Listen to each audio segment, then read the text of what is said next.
Ассалаумағалейкум, құрметті көрермендер. Біз қойларды тарғатып жатырмыз. Қазір қойлар қорада тұр. Міне қойлар азандай қой қалды, бір 150-де қой. 150-де қой қалды. Қазір енді бір 2-3 күнде бұның бәрін тарқатамыз.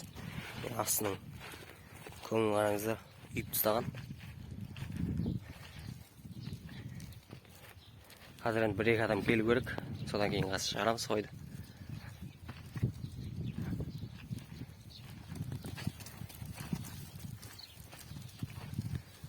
Күн ыстық бәрі жатыр.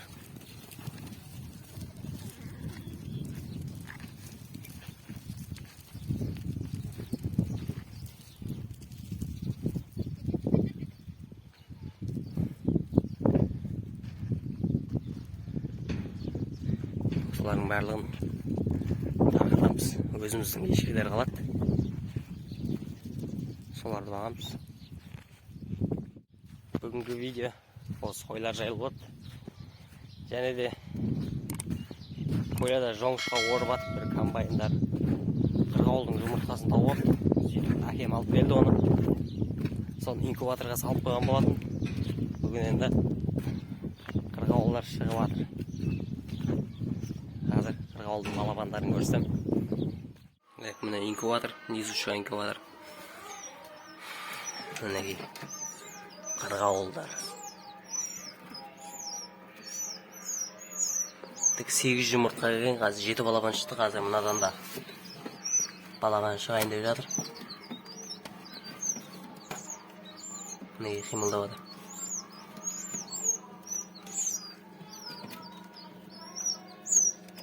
Мінекей қырғауылдың балапандары. Енді ашып өте қараңыздар. Активный. Жаман үргейді. Кішкенде бөдененкін дейді. Бөденкінен сәл дәу жұмыртқалар.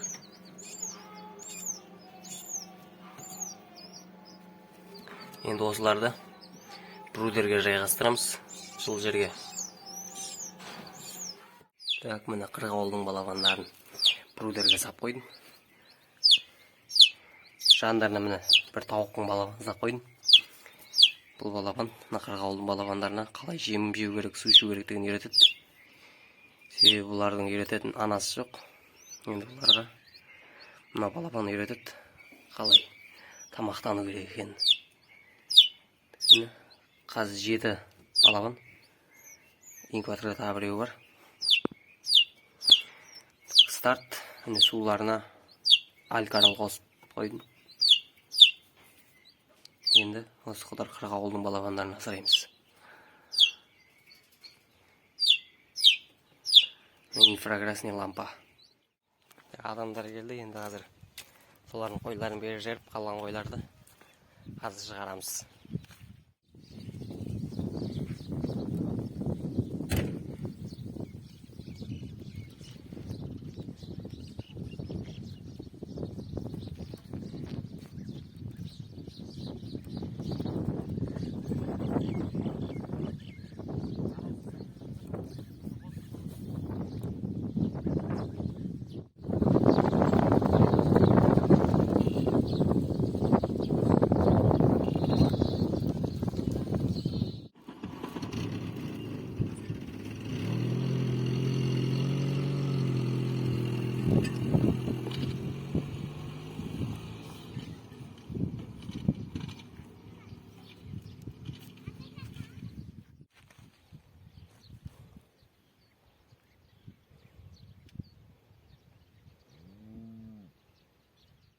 Енді қазір қойларды санап шығарамыз.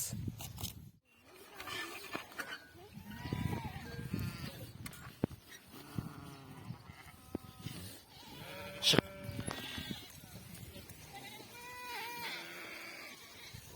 Шық.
Қатыр екеуміз шықтық қойға. Жаяу. Мотоцикл бұзылып қалды. Ағам атпен бір аптадай бақты қойды, қазір ат шаршады, қорада тұр, демалып. Жақын жерге жайып жүрміз қойды. Қойлар мынаяқта. Жыңғыл жаға кіргізіп жібердік. Мына жер суат, мал су ішетін. Құрметті көрермендер, күніміз кетті. Біз қазір мына каналға шомыламыз.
Ертеден қоя. Байташ. Жүгіріп келіп секіресің ба? Секір.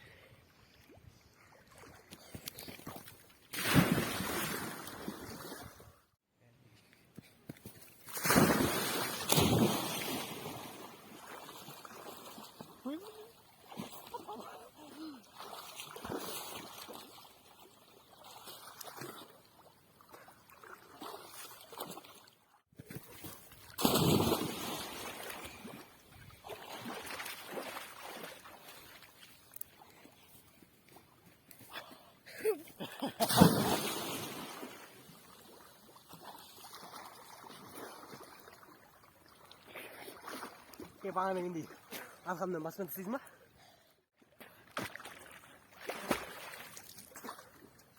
Алдың ба?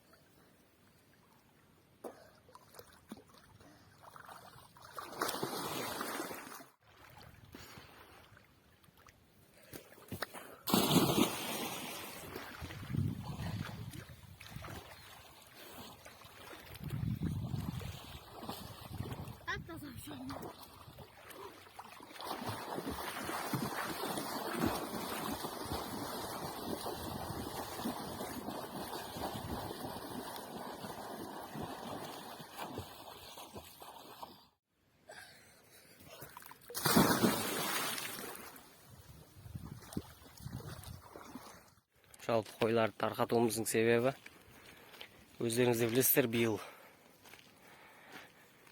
жаңбыр онша жаумады, содан шөп жақсы болмады. Бұларды ыстық кезде осындай каналдың жағасына, канал жақын жерге жайы керек.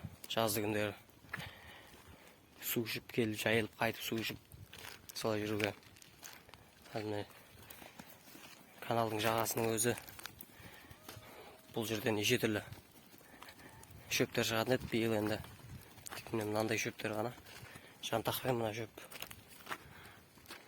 Жантақтың да дәндері жоқ. Құмдау ашым шөп жоқ. Барлық қурап кеткен. Бұлай жүре берсе қойлардың бәрі азып кетеді. Ол сияқты болып.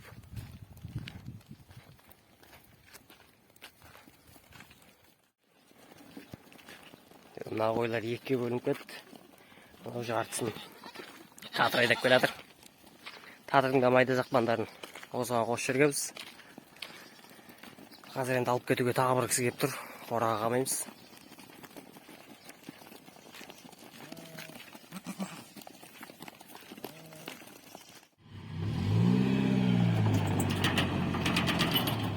19 бас қой кетті.